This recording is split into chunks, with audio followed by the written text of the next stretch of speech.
All right, we're going to go over a little bit of, I guess what I would say, car care brake tips, but car care in general. We've got a Kia here. That's not really bearing on this particular car or topic we're going to talk about today. As far as I can tell, this car I'm sure has had a brake service at one point in time, but I don't think it's had brakes and rotors done as a pair. It probably doesn't show up on camera, but I'm starting to develop a very good lip on the face of this rotor. I see no lubricant here on the friction area where the pad moves in and out, right here and right there on the inside. There's one there as well. I don't see any care that was given. So what I believe has happened is it was pad slapped. In an earlier video, this particular brake hose here was actually wound up in a knot. You can go back and look at that if you want. When we did the initial checkout time on it. I also want to point that there is an inner fender well on this side. You'll see the other side, it's gone. And we have some funny pad wear. And so when I'm doing a brake inspection, I'm going to look at the rotors, look at the face. Half of the friction responsibility is the face of the rotor. And the face of this rotor is not great. Back in the day, and I've probably turned as many rotors as anybody out there, they were much, much thicker. They're just not making them like that anymore. And so it's really a bad practice, in my opinion, not to do rotors and pads as a pair. So I'm going to look at the hardware. I'm going to look at the slide pins here, and they move. I want to show you that. Those should move freely. Look at the caliper on it. Now we've had some damage here, and I want to show you the difference. So you can see the one on the left there, significantly thicker. Brake pads are designed on a good functional brake system to be worn evenly, and we do not have that here. And I know we have some damage with the hose. The coloration on the rotor itself shows me that the caliper has more than likely been overheated, and it's just not had the best service life. We're going to look at the tires here in just a second, but we're going to sneak around here. We're going to go all four corners on this thing. Brakes are done as a pair. See that pin right there? Cannot move it. Can't move that pin. So whoever did the last brake service on it, they just threw pads at it. You can see the rotor coloration as well. It's a little duller color. When I should have pointed that out, and I might on the other side. When I get a more red or vibrant hue on the rotor itself, that's an indication of heat. I've been doing this for 20 years or so now. You can see that the inner fender liner is gone. That's more of just a notation. But when I look at the pads here, I don't have such a drastic wear difference like I had on the other side due to the hose being wound in a knot, but it slopes off very drastic. I hope that shows up in the video there. I do have uneven pad wear. I think that's very evident. So what a lot of people do is like, I just need a brake job. You throw a brake job on there and it doesn't last any time at all, where my brake job's going to last infinitely longer. Obviously, I'm being a little bit more thorough here. We are going to replace calipers, hoses, and then rotors and pads as a package, mainly due to the inferior service that has been done before. Not checking the slide pins, not doing them not installing the caliper hose routing correctly. You can see that one moves. That one moves. No lubrication here or here again. These also are a spin-in caliper.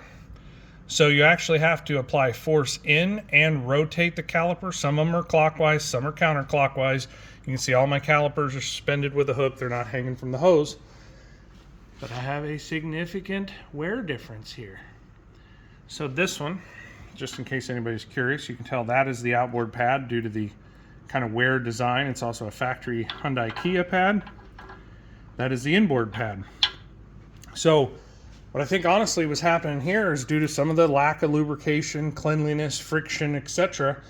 It would clamp, but the inboard pad was bound up and it wouldn't rotate, and so it was only pushing on the outside pad, not the inside. So I've got like 4 different brake problems going on with this particular one. We come over here, we're going to look at the same thing. You can see that is the same similar caliper.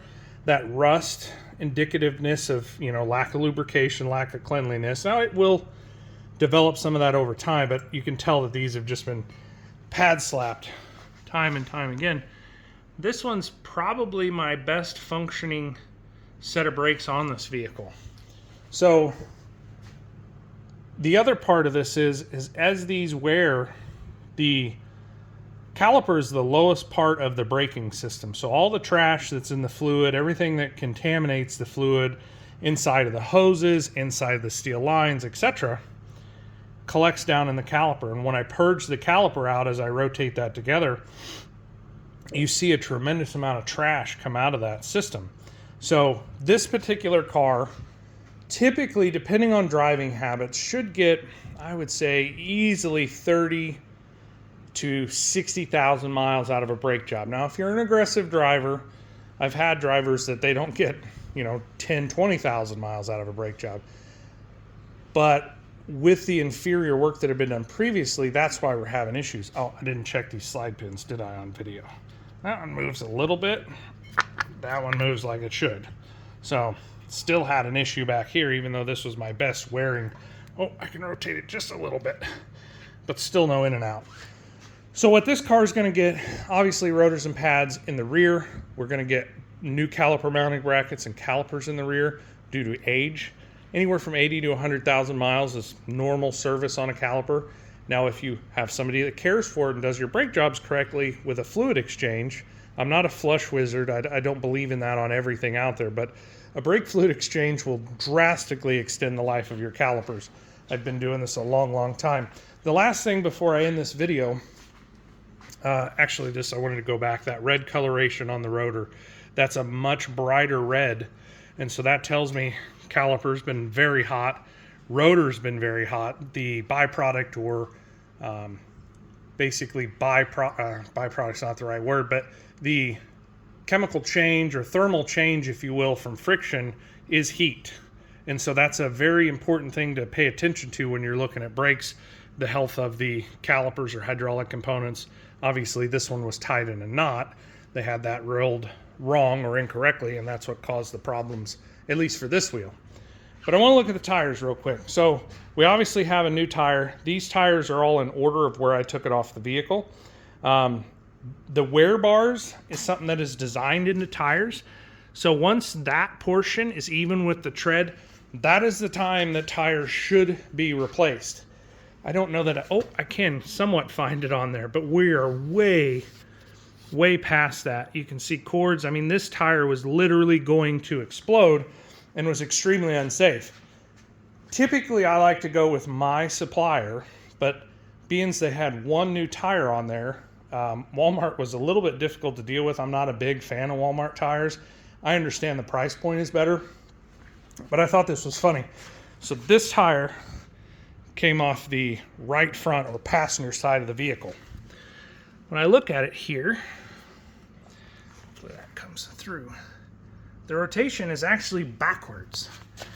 Where that should be slicing as it rolls down the road, it was on absolutely the wrong side of the vehicle. Now, can I turn that and move it over to the driver's side? Yeah, that's going to be fine. But as somebody that is working on cars, and I just want to show you. So we got this one first. This one looks pretty decent. A little dust on there. That's how we received the other ones. I kid you not. Leaf in there, yard debris and all. Those tires came in 2 or 3 days later than this first tire. But whoever they had, and I'm assuming maybe it was a big box store, put that tire on there. They put it on completely backwards. So we're going to fix that. That one's going to go to the other side. These 3 are going to get installed here. Rotation correct. We're going to relearn the TPMS system, and this should be a much safer vehicle for the folks as they need to rely on it. I mean, that's really the job of a mechanic, in my opinion. A lot of people want to make it about price, and this is a very nice car. It's got a 6-speed manual in it. Great car. Probably great fuel economy. But value for your money. You think every mechanic or every carpenter, electrician, tradesperson is created equal, and I've got like a different problem on each wheel as we go around here, as well as tire problems that we're going to rectify and have a much better car going forward. So I thought I would share that with some folks. We'll see whether I have time to do a video once it's together. But this hopefully gives you something to think about out there, and really the value of skilled trade.